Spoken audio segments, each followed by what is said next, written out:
Hello दोस्तों, स्वागत है आपका हमारे चैनल पर। आज करीना की शादी थी। अभी तक उसने अपने पति नरेश से कोई बातचीत भी नहीं की थी। बात दरअसल ये थी कि हफ्ते भर पहले ही नरेश का रिश्ता आया था और बहुत ही जल्दबाजी में उन दोनों की शादी हो गई। क्योंकि करीना की दादी की तबीयत खराब थी, उनकी आखिरी इच्छा थी कि करीना की शादी जल्द से जल्द हो जाए। इसलिए आनन फानन में करीना की शादी करवा दी गई थी। नरेश दिखने में बहुत ही हैंडसम और स्मार्ट लड़का था। उसकी चौड़ी छाती, घुंघराले बाल और आकर्षक व्यक्तित्व देखकर करीना की सहेलियां उसे बहुत छेड़ रही थी और उसकी सुहागरात के बारे में तरह तरह की बातें कहकर उसके मन को गुदगुदा रही थी। आज करीना सुहागरात की सेज पर बैठी बहुत ही बेचैनी से अपने पति के आने का इंतजार कर रही थी। करीना ने भी अपनी सुहागरात को लेकर कई सपने सजा रखे थे। थोड़ी ही देर में उसका पति कमरे में प्रवेश किया। करीना के दिल की धड़कनें तेज हो गई थी। नरेश जैसे ही उसका घूंघट उठाया, तभी दरवाजे पर किसी की दस्तक हुई। नरेश ने जाकर दरवाजा खोला तो सामने उसकी बहन सिमरन खड़ी थी। सिमरन दौड़ते हुए उसके कमरे में आ गई। कहने लगी कि भैया, आपका कमरा तो आज कितने अच्छे से सजाया गया है, मैं इसी कमरे में सोऊंगी। यह सुनकर करीना एकदम से परेशान हो गई थी। लेकिन नरेश अपना तकिया बिस्तर उठाकर करीना से बोला कि तुम भी कपड़े बदल कर आराम से सो जाओ, थक गई होगी।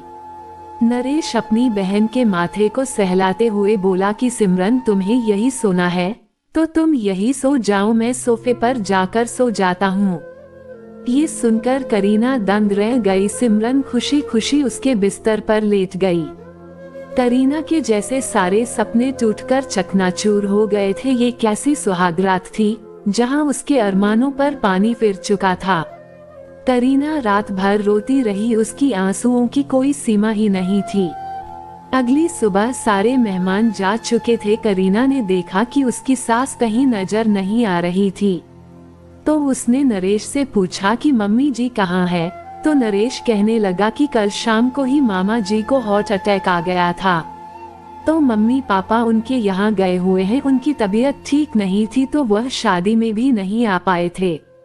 अब मामा जी तो खतरे से बाहर हैं, लेकिन वे लोग इतनी दूर गए हैं तो 10 दिन के बाद ही घर आ पाएंगे। तुम चिंता मत करो। करीना ने उसे कोई जवाब नहीं दिया और चुपचाप जाकर रसोई में खाना बनाने लगी। उसकी नंद सारे दिन अपने कमरे में बैठी रहती थी और वह अपनी भाभी से ज्यादा बातचीत भी नहीं करती थी। लेकिन जैसे ही रात होती उसके कमरे में ही सोने के लिए चली आती थी। सिमरन कोई छोटी बच्ची नहीं थी, बल्कि लगभग 16 साल की हो चुकी थी और करीना को लगता था कि उसे इतना तो पता ही होगा कि पति पत्नी को बेडरूम में प्राइवेसी चाहिए होती है। आखिर वह ऐसी हरकतें क्यों कर रही है, करीना को कुछ समझ में नहीं आ रहा था और नरेश भी बहन को कुछ नहीं कहता था। अब करीना को कुछ शक हो रहा था कि बात कुछ और ही है। एक दिन करीना ने जल्दी से कमरे में आकर कमरे का दरवाजा अंदर से बंद कर लिया था। लेकिन नरेश बाहर से आया तो उसने झट से दरवाजा खोला और अपनी बहन को कमरे में बुलाने के लिए चला गया। करीना ये सब देखकर हैरान रह गई। सिमरन कमरे में आई और रोज की तरह बिस्तर पर सो गई थी। आज करीना की आंखों से नींद कोसों दूर थी। उधर नरेश सोफे पर सो चुका था। आज करीना ने ठान लिया था कि वह अपने सारे सवालों के जवाब लेकर रहेगी। उसने नरेश को नींद से उठाया और बोली, मुझे तुमसे कुछ जरूरी बातें करनी है, कमरे के बाहर चलो। नरेश उसके साथ हॉल में आ गया। करीना ने सीधे सीधे उससे पूछा, आखिर तुम्हारी बहन रात को हमारे कमरे में सोने के लिए क्यों चली आती है? क्या तुम्हें मेरे साथ प्यार भरे पल बिताने की इच्छा नहीं होती है?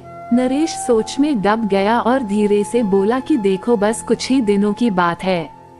मम्मी पापा आ जाएंगे तो हमें कोई परेशानी नहीं होगी। बात दरअसल यह है कि सिमरन मानसिक रूप से थोड़ी कमजोर है और उसे रात में अकेले सोने में डर लगता है और वो थोड़ी मंदबुद्धि भी है। हम उसका इलाज भी करवा रहे हैं। डॉक्टर ने कहा है कि वह जल्दी ही ठीक भी हो जाएगी। ये सब जानकर करीना हैरान रह गई और कहने लगी, तो तुमने मुझे ये सब पहले क्यों नहीं बताया? तब नरेश कहने लगा कि देखो, एक तो सिमरन लड़की है, अगर यह सारी बातें बाहर किसी को पता चल गई तो कल को उसके लिए कहीं से अच्छा रिश्ता भी नहीं आएगा।